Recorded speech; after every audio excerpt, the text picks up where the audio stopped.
The number one trade target this offseason, Freddy Peralta, is off the board and headed to the Mets.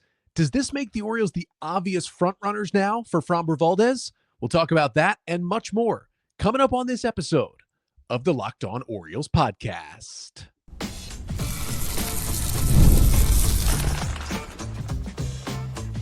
You are Locked On Orioles, your daily Baltimore Orioles podcast. Part of the Locked On Podcast Network, your team every day. Hey there, Orioles fans. Today is Thursday, January 22nd, 2026, and welcome back in to the Locked On Orioles podcast, part of the Locked On Podcast Network, your team every day. As always, I'm your host, Connor Newcomb. And coming up on today's episode, we're going to chat about Freddy Peralta being traded to the Mets on Wednesday night, what that means for the trade market, but also how it impacts the Orioles despite them not getting the number one tradable starting pitcher who was out there. Then we'll chat a little bit about Hans Crouse, a right-handed pitcher who the Orioles signed to a minor league deal this week. And finally, bounce around the league with some news and notes. Jorge Mateo has found a new home. We got the Baseball America Top 100 prospect list out here and some interesting articles from Fangraphs over the past couple of weeks that have to do with some stats I talk about here on this show. But that's all coming up on this episode of the Locked On Orioles podcast. Before we get there, though, just want to thank you for making Locked On Orioles your first listen of the day and making the Locked On Podcast Network now the number one sports podcast network. So let's jump into it. Big MLB news from Wednesday night, of course, was one of the biggest trades of the offseason so far, and you could argue somewhere close to the biggest, as Freddy Peralta, the ace of the Brewers staff that won the most games in the National League last season, with 1 year remaining until he hits free agency. The Brewers, like they have done so many times before, a year or two before a player hits free agency, have traded one of their top arms. Peralta, along with former Orioles prospect and current kind of big league swingman Tobias Myers, is headed to the New York Mets in exchange for two top 100 prospects, right-handed pitcher Brandon Sproat, and then infielder, outfielder Jet Williams. Two of the Mets' top prospects go back from New York to Milwaukee in the deal. Now, we knew from earlier this offseason, a report from Ken Rosenthal and others, that the Orioles were having conversations with the Brewers around Freddy Peralta. I had ranked him as the number one kind of tradable starting pitcher who was available this offseason. It is ace-type stuff. He only had a year left, so he hits a rental. He's only going to cost the Mets $8 million in 2026. And it's a different conversation to get into on whether or not it's good for the game that the Brewers, who are coming off an incredible 2025 season, obviously not the postseason ending they hoped, but they did play in the NLCS, are trading away a pitcher who is their ace, who would only cost them $8 million this year and are still, quote unquote, going to compete in 2026, which they probably will.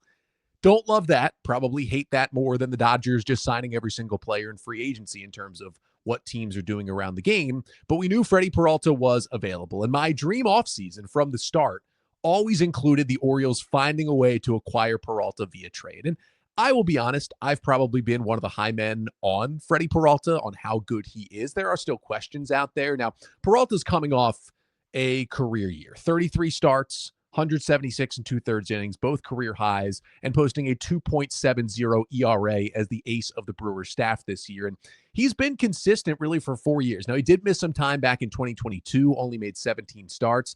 But besides that, like since 2021, he's had a mid-threes or lower ERA. He's made 27-plus starts every year. And, you know, his role has gotten bigger and bigger with the Brewers since they lost Corbin Burns. And then Brandon Woodruff had a serious injury. Peralta kind of inched his way up to the number one in that rotation. But it's a good track record. He's still pretty young. He's only 29 years old. And again, he was going to be cheap. Now, the only issue is, again, you're trading for a guy with 1 year of team control. When the Orioles went and got Shane Baz, and they gave up a good chunk for him, he's got 3 years left. Baz is not a free agent until after 2028. Peralta, you also have to worry about losing him after one season. Now, it's possible Peralta could sign an extension with the Mets. He's not a Scott Boras client, so that makes him already more likely to just sign a long-term extension with his new team that he knew he was not getting in Milwaukee, one of the main reasons that the Brewers traded him. But it first makes you think, okay, what would the Orioles would have had to do to get Peralta after we see this deal, right? Brandon Sproat Baseball America released their new top 100 prospect list for the 2026 preseason on Wednesday. So a good time to kind of look at prospects here. Sproat ranked number 81 in the Baseball America top 100, 25-year-old right-handed starting pitcher, 50 future value. He made his debut with the Mets last year, made 4 good starts in the big leagues, and then really wasn't a factor for them, spent most of the year in AAA, but a well-regarded pitching prospect. And then there's Jet Williams, who is the number 71 prospect, so two top 81 guys in Baseball America's list. Jet Williams is a 22-year-old shortstop, power and speed, now also been playing some center field lately, so there's a question about kind of where he plays defensively. He's only 5'7", but he's got great tools. Got the promotion to AAA this year and did struggle after just lighting up AA, so he's mostly a player who will be back in AAA to begin the year, whereas Sproat has a good chance of being on an opening day roster, even in the Brewers rotation. But there's a chance Williams could help the Brewers and make his major league debut in 2026. And that's the other thing Milwaukee had to be looking for is, yes, they are trading their ace, but they're still a team that, again, was the top seed in the National League last year, bringing back the majority of that team except for Peralta. They're still looking to compete again in 2026, despite trading away one of their best players. So they're going to be looking for major league ready talent in return. And that is what they got. Sproat could easily be in their opening day rotation, and Williams by the second half could absolutely be in the big leagues on the Brewers roster. Now you look on the Orioles side, who would be kind of the equivalent of that trade? I say the best equivalent the Orioles have to Brandon Sproat is probably Trey Gibson. And that's something that would have hurt because Trey Gibson is the Orioles' number 1 pitching prospect. He came in ranked at number 72 in the Baseball America top 100 list on Wednesday. A couple years younger than Sproat. He's a 23-year-old right-handed pitcher, and he also has not yet made his debut, whereas Sproat made 4 big league starts last year. Trey Gibson just got to AAA for the first time last year. Not a guy who's really in line to be on a big league opening day roster. I think for Gibson, you're more targeting second half of 2026, potentially the earliest that he would debut. Now, maybe if he was on the Brewers, he could be pushed, but in Orioles sense, that is where Gibson sits at this moment in terms of helping a big league rotation.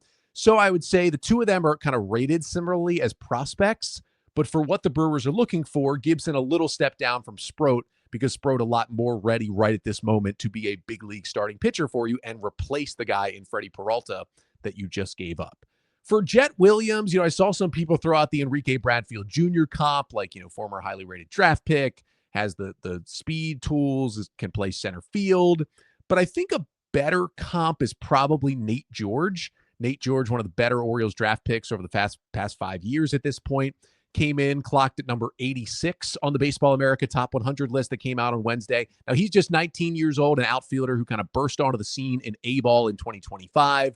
We're likely going to see him in Double-A at some point in 2026, but there's no way George debuts this year. He'd have to be on kind of a rocket path even to debut at some point in 2027. I would think most people would guess like an opening day 2028 is when we see Nate George. Now, he's like this scrappy guy who seems born to play for the Brewers, but he's obviously further away from the big leagues than Jet Williams is. So even though they have similar prospect rankings, again, George probably a step down from Williams. So Gibson plus George feels like a lot to give up, and it probably doesn't even equal what the Mets gave up in terms of what the Brewers are looking for. So you more than likely would have to add another MLB-ready piece in that deal if you're the Orioles, if you wanted to get it done. Now, this would feel like giving up a lot, but Cade Povich is probably someone who would fall into that category, not a prospect anymore. He spent good chunks of the last 2 seasons in the rotation, but he has options. He showed flashes. He's someone absolutely the Brewers pitching development would love to work with. I think a Povich, Gibson, George deal absolutely beats Sproat plus Williams and would get it for the O's. Now, if they would want to give up that much is a huge question. The Orioles would probably try to get away with, an Anthony Nunez type, a guy with good stuff. They just acquired at last year's deadline, optionable reliever, is going to be ready to pitch in a big league bullpen in 2026, and someone who's going to help the Brewers, other names like Cameron Foster, Grant Wolfram, a former Brewer, or other guys who would maybe kind of fit that category and mold a Cade Stroud type player adding to that deal. So that is the question for you. Say the deal was Trey Gibson, Nate George, and maybe it's, I don't know, maybe it is Cade Stroud, right? Maybe it's Cameron Foster. We'll lower it a little bit. Trey Gibson, Nate George, Cameron Foster go to the Brewers. Now, the Brewers also gave up Tobias Myers. That'd be great to get as well, but I'm fine just getting Freddy Peralta in that deal if that lowers the price a little bit. Would you make that trade for Freddy Peralta? It's a lot to give up. Certainly. I mean, Gibson's your number one pitching prospect. The sky seems to be the limit for someone like Nate George. And it's only for a guaranteed 1 year. Now, if you can guarantee that you would be able to extend Freddy Peralta to another 5-year contract, I'm doing that trade. If you can't make that guarantee, I still think about it.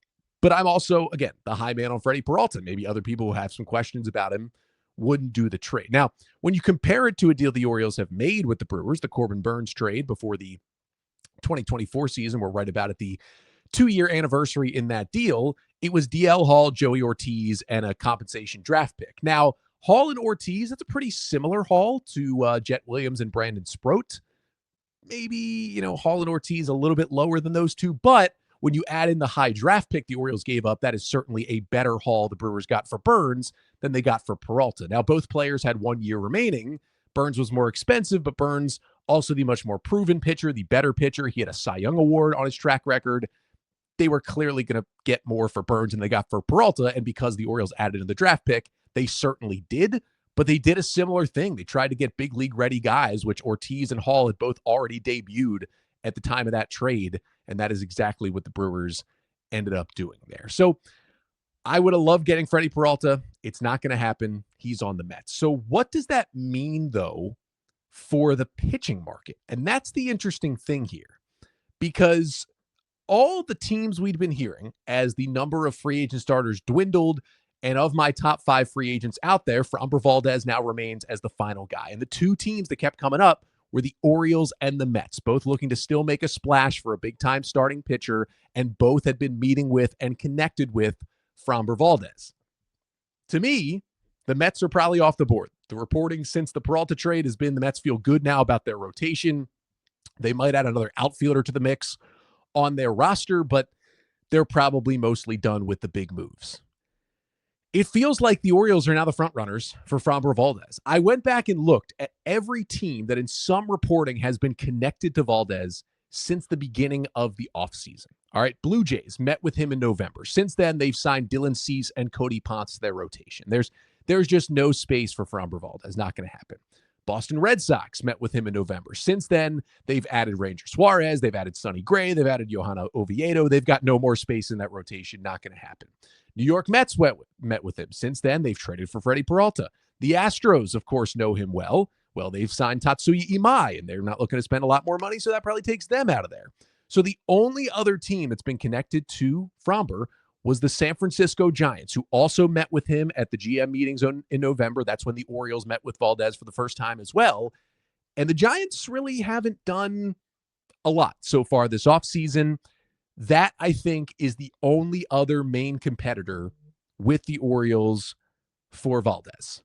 Now, you could also make the argument the Giants actually have a bigger need for Framber than the Orioles do. While the Orioles' current rotation is projected 18th in baseball at the Fangraphs Death Charts projections right now, after they've added Shane Baz via trade and signed Zach Eflin so far this offseason, the Giants actually project 24th in starting pitcher projection. So even worse than the Orioles right now.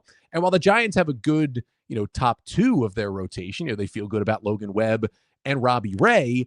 If you look in the 4-5 area, 6 area of their rotation, a lot more questions, a lot more unproven arms than the Dean Kramer, Zach Eflin, Tyler Wells, Cade Povich mix that the Orioles have near the bottom of their rotation and some of the top depth, which is why they are ranked 24th, lower than the Orioles at 18th. If they get Valdez, they move some of those guys down, their rotation takes a bigger step up. Now, the Orioles should be willing to get him, but the O's are still in an okay spot if they don't get him, whereas the Giants, beyond Logan Webb, you got way more questions for them. Maybe that makes them more aggressive, but there was also reporting earlier this offseason about the Giants that they probably weren't going to spend big money or big years on a free agent this offseason. It doesn't mean they're not talking to guys, but it seemed like they were out of the Tatsuya Imai business, and he only got 3 years. Framber's probably going to get at least 4 and maybe even 5 years. Are the Giants really going to be in there? It feels like with the Orioles' aggressiveness, their name being attached to these guys, the connections between, Mike Elias and Framber Valdez from their time back in Houston when he was signed, it doesn't feel quite as like, yeah, this is going to happen as it did with Cody Bellinger finally re-signing with the Yankees earlier this week. But it's maybe the next closest thing where everyone is saying the Orioles should sign Framber. Every other team in the Framber mix has made their other move. And yes, you could say, oh, the Orioles got Boz and Eflin. Wouldn't they just fall in that same category of they've already done something else? You could argue that. But Framber is better than Boz and Eflin. And Framber is the arm that can really put you over the top that although Boz and Eflin will absolutely help the 2026 Orioles, doesn't give them the same, and Boz could down the line, but doesn't give them right now the same type of number one upside. So, maybe it takes 5 years, $150 million to get a deal done. And that's a lot of years and money to give to a 32-year-old starting pitcher in Valdez. I get that. I'd prefer like a 4-year, $120 million deal. There's been some talks. Maybe he's going to be more willing to take a shorter-term deal with opt-outs because we're getting towards February and he still is unsigned. It is clearly at this point with Bellinger off the board, the best free agent left on the market. There doesn't seem to be, any more dominoes for him to wait to fall because the rest of the moves are going to be the lesser starting pitchers. If you're watching on the Locked On Orioles YouTube channel here, you'll see my spreadsheet from starting pitchers available this offseason with now Freddy Peralta gone as the number one trade target. Valdez, the best free agent. After him, there's the Chris Bassett's and the Zach Gallens. Justin Verlander been connected to the Orioles, of course. Lucas Giolito, Zach Littell, Nick Martinez. Those guys are still out there, but some might argue Zach Gallen could be put in the same category as Valdez. Any of the other guys are absolutely not. So maybe Valdez is waiting for Gallen to sign as well. That's the only possibility of him waiting, or he's just haggling between deals. And at this point, I feel like the Mets are probably out on him. So is it going to be San Francisco or Baltimore? If it's a short-term deal, there could be another, mystery team that could swoop in for a shorter-term, less expensive deal, and it makes them more open to getting Valdez. I just think at this point, I know there are questions about Framber, the age and what happened with him on the field last year with his own catcher. But I won't say he's falling into the Orioles' lap, but we're getting close to that. Just pull the trigger. It might hurt down the line. It might not be the best, most economically sensible deal, but the opening is right there for the O's to make their rotation. There's no doubt about it. Framber Valdez makes the Orioles 2026 rotation much better than it is right now. And I think at that point, even though he was number 4 on my list, he's who's out there right now. It's time to make the move. It's right there for you. I think in that sense, Freddy Peralta going to the Mets at least helps the Orioles a little bit. More Orioles notes and some news to come. We got a interesting minor league arm who is joining the Orioles, a former flame-throwing prospect who's kind of reinvented himself a little bit. We'll talk about Hans Crouse coming up next. But first, this episode of the Locked On Orioles podcast is brought to you by TurboTax. Tax season doesn't have to take over your life. This year, TurboTax is making it easier than ever to just hands things off and really just kind of move on with your day. With TurboTax Full Service, you can have your taxes done for you by a trusted local expert start to finish without the stress or the guesswork. So instead of spending hours trying to figure out forms, you can just meet with a local TurboTax expert in person or even connect online. You upload your documents, you go about your day, and you can get those updates right in the TurboTax app. And for a limited time, you can have your taxes done by a local TurboTax expert for just $150 all in if a TurboTax expert didn't file for you last year. Just file by February 28th. Take taxes off your plate and get back to your life. Visit TurboTax.com/local to book your appointment today. So let's get to some Orioles minor news and notes here. And of course, if you're liking the show, I'll always mention to the Everydayer Club, thanks for making Locked On Orioles your first listen of the day. And you already live your team every day. Now take it up a level and go ad-free. You can join the Everydayer Club today. Get Locked On Orioles with no interruptions. Get members-only Discord access. We're chatting about the Freddy Peralta deal in the Discord right now, how it impacts the Orioles. It's all for just $5 per month or $50 per year to save a little money. So go to LockedOnOrioles.supercast.com or check the link in the show notes below to learn more. Orioles did make a minor league signing so far this week, and that was Hans Crouse, who is a kind of intriguing 27-year-old right-handed reliever who will get an invite to big league spring training with the Orioles. Now, Crouse at one point was a fairly well-liked prospect. He was a second-round pick of the Rangers out of high school in 2017. And prior to the 2019 season, he was a consensus top 100 prospect in baseball. He was sitting 99, touching 102 with his fastball, had good secondaries. People were salivating over what Crouse could do as a starting pitcher. He then fell off a little bit prospect-wise throughout the pandemic. He was traded to the Phillies at the 2021 deadline in a deal that also sent Kyle Gibson, our old friend, and Ian Kennedy over to Philadelphia, and a bunch of prospects came back to Texas. And he went to the Phillies, and he was great in Double-A after the trade, made a start in Triple-A, and all of a sudden the Phillies were like, come to the big leagues. So he went from Double-A all the way to the bigs, essentially, and made 2 starts as kind of a September call-up right at the end of that 2021 Phillies season to make his major league debut. Now, in 2022, of course, that was the year the Phillies went to the World Series, didn't make the opening day roster. He went back down to AAA where he hadn't gotten a lot of seasoning to begin the year, and then suffered a bicep injury, something that had come up a little bit earlier in his minor league career. Ended up missing most of the season with that bicep injury. Then again was injured in 2023, spent most of that year on the injured list, and then was removed from the 40-man roster later that year and elected free agency after the 2023 season. So he was a free agent.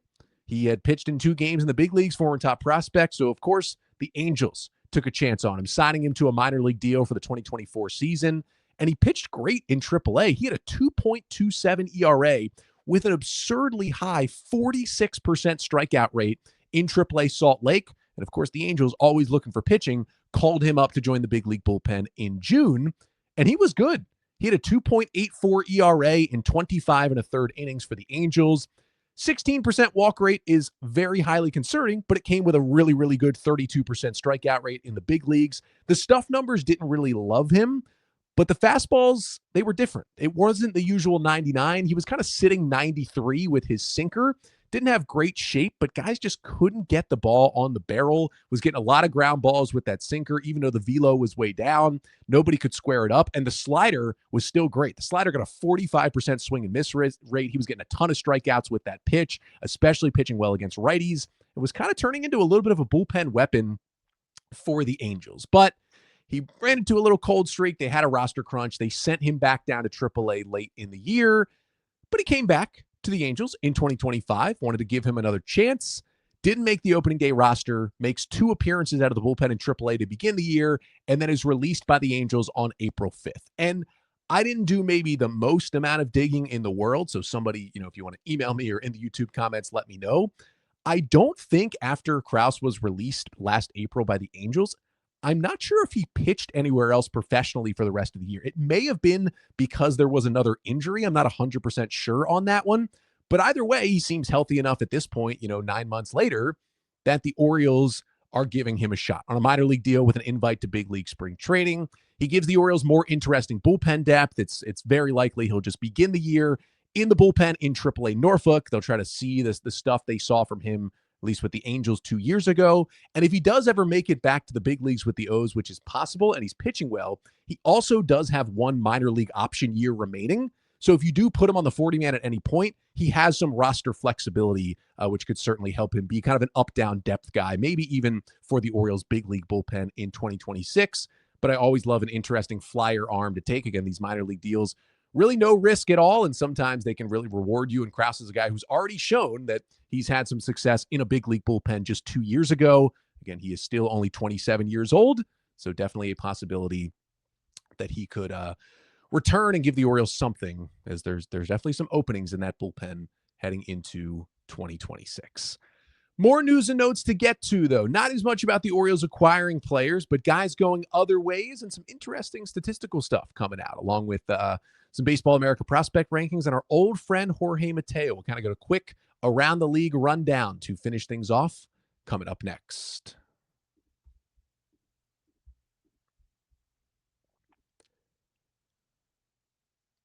So we got a couple other pieces of news and notes to get to finish off today's show. Going to run down some things. Let's start with Jorge Mateo, who, of course, had about a $5 million team option on his contract for 2026, but the Orioles pretty obviously declined that option back in November, making him a free agent for the first time in his career. And he was coming off another injury-riddled season. The elbow popped up again, had some other issues. Only played in 40-some games. He had a 33 WRC plus and 83 big league plate appearances. It was an abysmal final season in Baltimore for Jorge Mateo. Made an easy decision to decline his option. He's been a free agent for a while. There was always that little chance. I even talked about it when the Orioles declined his option a couple months ago that, he's probably done with the O's, but you never know, because I didn't think there'd be much of a market for Jorge Mateo. The Orioles know him well. And I was just like, I think there's a possibility we get to February and the Orioles bring Mateo back just on a minor league deal to kind of have him still as depth in the organization. And I really thought that was still going to happen, but then there was an opening. And this week, the Atlanta Braves signed Jorge Mateo to a 1-year, $1 million big league deal. It was mostly because they had a need, right? They re-signed their shortstop Ha-Seong Kim to a 1-year deal this offseason.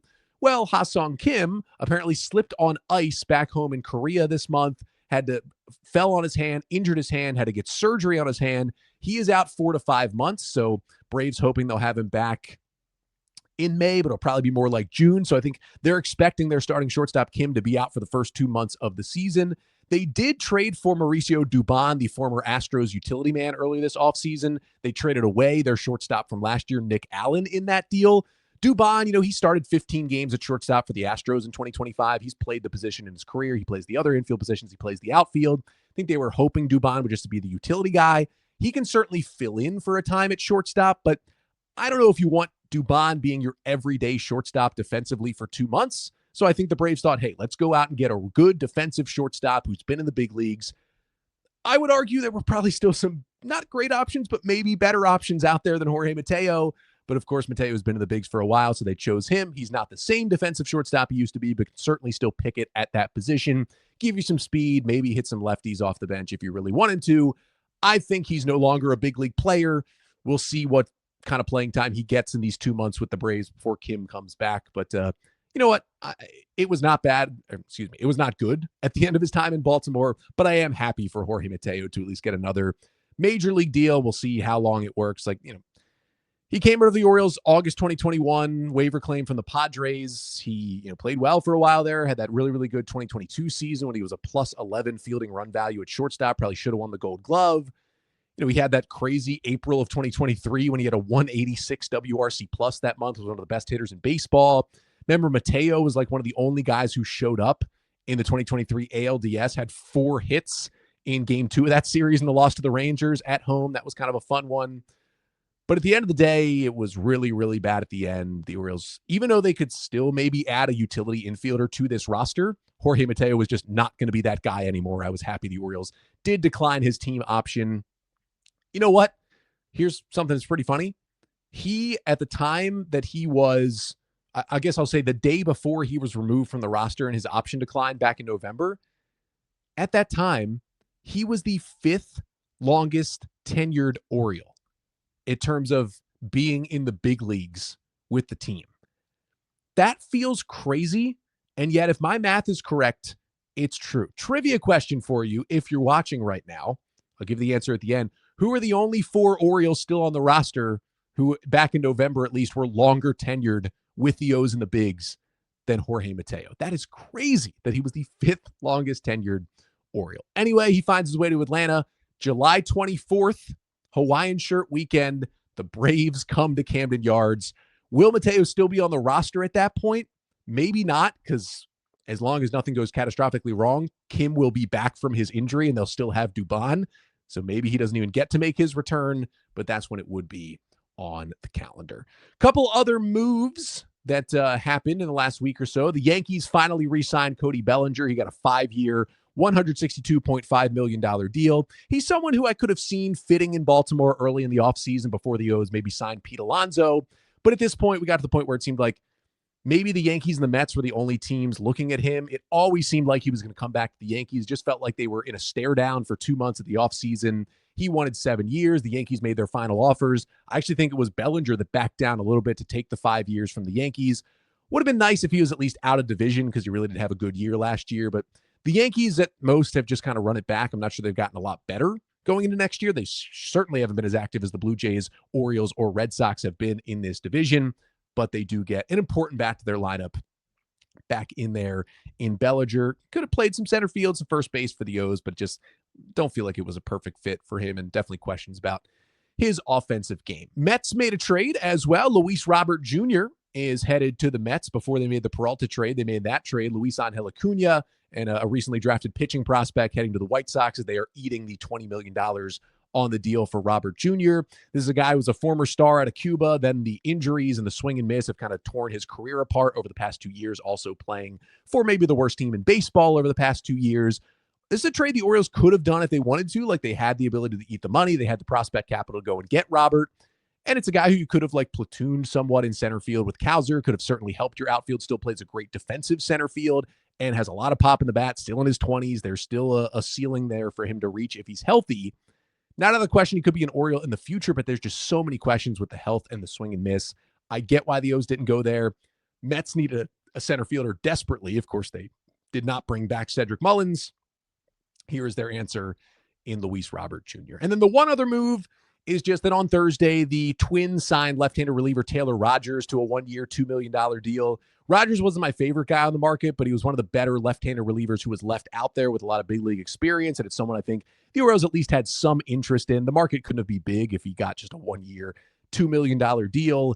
Justin Wilson's still out there. Danny Coulombe's still out there. I still think the Orioles could add another left-hander to make this bullpen better. Rogers could have been one of those guys, but it did not happen. Baseball America dropped their top 100 prospect list, and it was cool to see the Orioles, after taking a little blip with not many top 100 prospects, I think they certainly have found their way back into these lists. Samuel Basallo checks in at number 9. Dylan Beavers with a huge jump up to number 21. Now, of course, both of those guys are going to lose prospect eligibility very early in the season because they're both almost certainly are going to be on the Orioles opening day roster and playing a good amount. But it's cool to see them ranked so high, especially Beavers, who at one point even recently wasn't even a top 100 prospect, now ranked up number 21, one spot ahead of Travis Bazzana, who was the number 1 pick in the draft a couple of years ago by the Guardians. That is pretty cool there for Dylan Beavers. But that wasn't all that the Orioles had in the top 100. They had 5 guys in the top 100, which is a lot better than they've had recently. Trey Gibson, I already mentioned, the Orioles' top pitching prospect, number 72 on the list. Nate George, I already mentioned as well. He's number 86 on the list. And then Luis De Leon, former, small side international signing left-handed pitcher who got to Double-A last year and was awesome, has snuck into the back end of the top 100 at number 95. The Orioles now have 2 pitching prospects in the top 100. They had that at one point with Grayson Rodriguez and DL Hall, but this is a little different. Trey Gibson, an undrafted free agent signing, and Luis De Leon, an international signing for $30,000. And they have fully developed these guys into top 100 prospects. Like Hall and Rodriguez were both first-round picks out of high school. They had the talent. A lot more development done here by the Orioles to get pitchers into the top 100, something you absolutely love to see. And the other thing that was cool, Baseball America puts together, like, here are the guys who somebody on our staff voted to be among the top 150 prospects. The Orioles had 10 of those guys. I think the Guardians with 11 were the only other team that had more than 10 of those guys on the list. So it's the 5 I just mentioned. These other guys got votes, like Irish, Orioles first-round pick from this year, Esteban Mejia, really fun young pitching prospect, Enrique Bradfield Jr., Vahiva Aloy, another top pick by the Orioles this year, and Aaron Estrada, who's a really fun former international signing who's up in Double-A. So really good to see all that prospect depth. And another guy who got a vote was Michael Ferret, of course, the Orioles' former pitching prospect who they sent to the Rays in the Shane Baz deal earlier this offseason.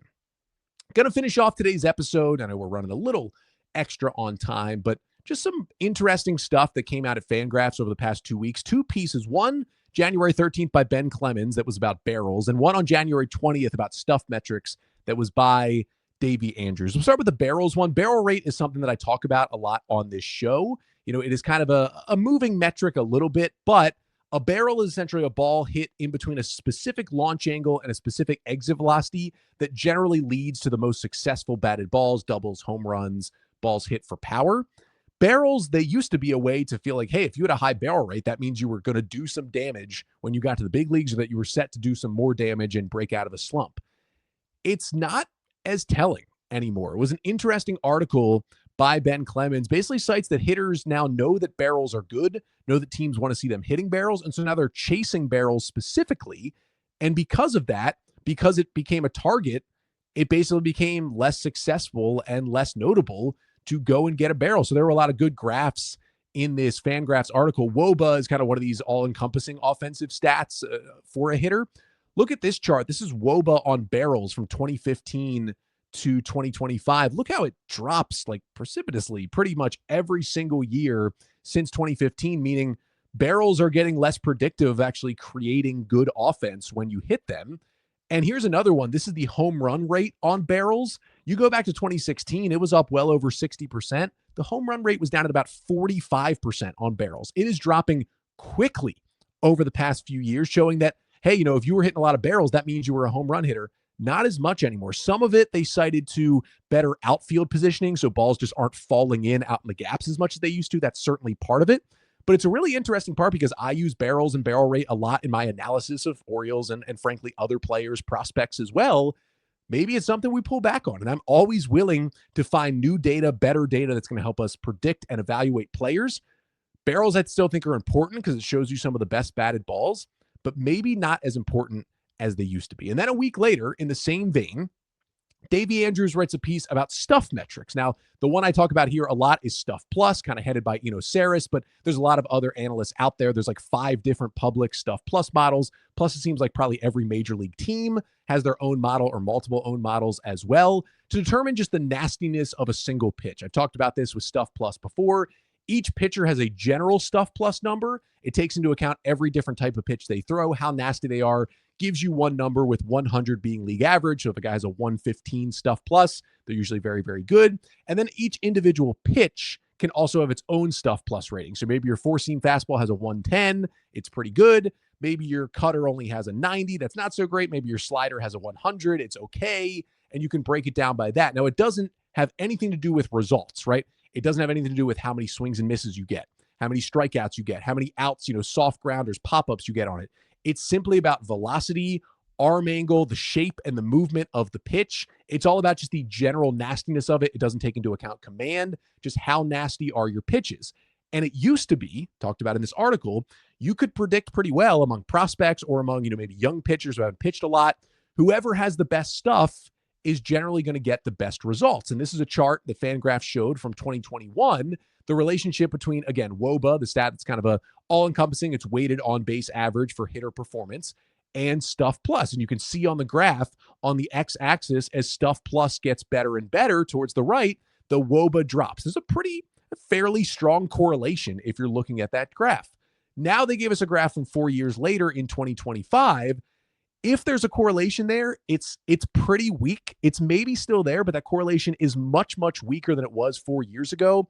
It's much more kind of random in terms of, does better Stuff Plus make for better outcomes as a pitcher? It's just not the case anymore. Now, the article posits some that, more pitchers, again, are hunting Stuff Plus, similar to the barrels thing. The baseline of Stuff Plus has gotten a lot higher in the past 5 years as we've learned more about the stat, what pitchers can do to make their Stuff Plus better, what teams are looking for in pitchers when they sign them and give them big league innings. The guys with bad stuff are getting pushed out of the game, so more and more pitchers just in general have good stuff. That's going to impact it here too. But maybe this also means, more command-based metrics, different base metrics to look at are better at evaluating pitchers. And I like to use Stuff Plus a lot because it takes you to the nastiness of those pitches. But maybe that's really not everything anymore. And because hitters are seeing better and better stuff every year, it's not as predictive on how good you're going to be. And again, willing to kind of change my analysis. So something that I'll certainly be watching during the 2026 season to see how that plays out. But I thought some just fascinating, intriguing articles over at Fangraphs last week I wanted to give a shout out to. And I've got both of those articles linked in the show notes on audio if you want to check them out.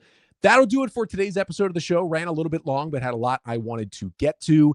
If we get some news, of course, I will have another episode coming up this week. I would think that only news could be Framber Valdez, but we will see. If not, I'll be back on Monday. Until then, make sure to like, comment, and subscribe to the Locked On Orioles YouTube page. Leave a 5-star rating and a review on Apple Podcasts or Spotify. That really helps us out. And you can always send me an email, lockedonorioles@gmail.com. You want to talk about the show, talk some Orioles, mailbag questions, whatever it may be. Again, back on Monday unless there's breaking news. Until then, I'm Connor Newcomb, and this has been the Locked On Orioles podcast, part of the Locked On Podcast Network. Your team every day.